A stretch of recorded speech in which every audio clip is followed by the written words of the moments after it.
Davos की बर्फीली वादियों से लेकर मध्य प्रदेश की औद्योगिक धरती तक इन दिनों चर्चा में है मुख्यमंत्री डॉक्टर मोहन यादव का विदेशी दौरा। सरकार का कहना है कि दावोस में मध्य प्रदेश की विकास रफ्तार ने दुनिया का ध्यान खींचा। देखिए इस पर हमारी खास रिपोर्ट। दावोस में मध्य प्रदेश की दस्तक, विश्व आर्थिक मंच 2026। दावोस में भारत का सबसे बड़ा प्रतिनिधिमंडल और इसी मंच पर मध्य प्रदेश ने भी दिखाई अपनी मौजूदगी।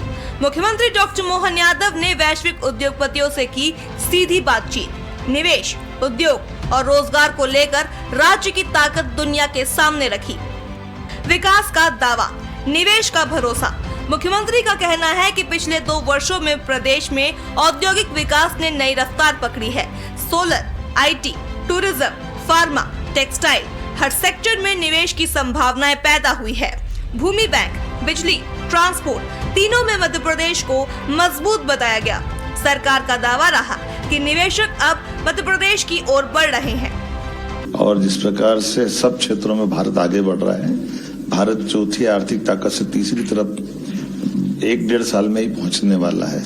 ऐसे में स्वाभाविक रूप से मध्य प्रदेश में बहुत संभावना, बीते 2 वर्षों में हमने काफी काम किया है। हम सब लोगों ने मिलकर के एनर्जी का सेक्टर हो, हेल्थ का सेक्टर हो, आईटी का सेक्टर हो, हमारे सभी टूरिज्म का सेक्टर हो, सब क्षेत्रों में बहुत अच्छे से काम किया और बहुत अच्छे परिणाम आएंगे। पावर हब बना मध्य प्रदेश। नवकरणीय ऊर्जा से मध्य प्रदेश बना देश का पावर हब। ओमकारेश्वर में floating solar project, pump storage, wind और सोलर प्लांट, 32 लाख किसानों को सोलर पंप। सरकार कहती है कि देश की सबसे सस्ती बिजली आज मध्य प्रदेश दे रहा है और यही मॉडल अब दुनिया के लिए मिसाल बन रहा है। मालदीव से लेकर मल्टीनेशनल तक दावोस में मालदीव के मंत्री मोहम्मद सईद से मुलाकात। टूरिज्म, हेल्थ, आईटी और मत्स्य पालन में साझेदारी। एनवीडिया, सैंडोज, एवरस्टोन जैसे ग्लोबल दिग्गजों से चर्चा। ऑटोमोबाइल, ईवी, एआई और मेडिकल सेक्टर पर फोकस। सरकार का दावा, ये सिर्फ बातचीत नहीं, भविष्य की नींव है। रोजगार और युवा राज्य की पहचान।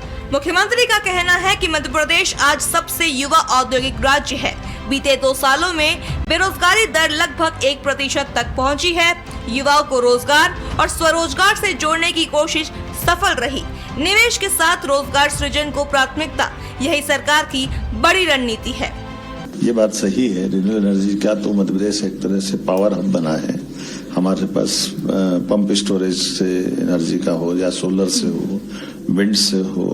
अब हम अपने सोलर पे भी जल के ऊपर, ओंकारेश्वर के ऊपर, डैम के ऊपर प्लेट बिछा करके भी बिजली बनाने का काम कर रहे हैं। इस प्रकार से 32 लाख किसानों को सोलर पंप दे करके भी हम इसमें बड़े क्षेत्र में काम कर रहे हैं। इसलिए भारत में सबसे सस्ती बिजली की दर रिन्यूएबल एनर्जी की भारत में हमारे पास है। तो इसका लोग अध्ययन भी करना चाह रहे हैं और देख भी रहे, समझ भी रहे और हम इसमें अच्छे से ग्रोथ कर रहे हैं। मुख्यमंत्री डॉक्टर मोहन यादव ने वैश्विक मंच पर राज्य की औद्योगिक, ऊर्जा और निवेश क्षमता को मजबूती से रखा।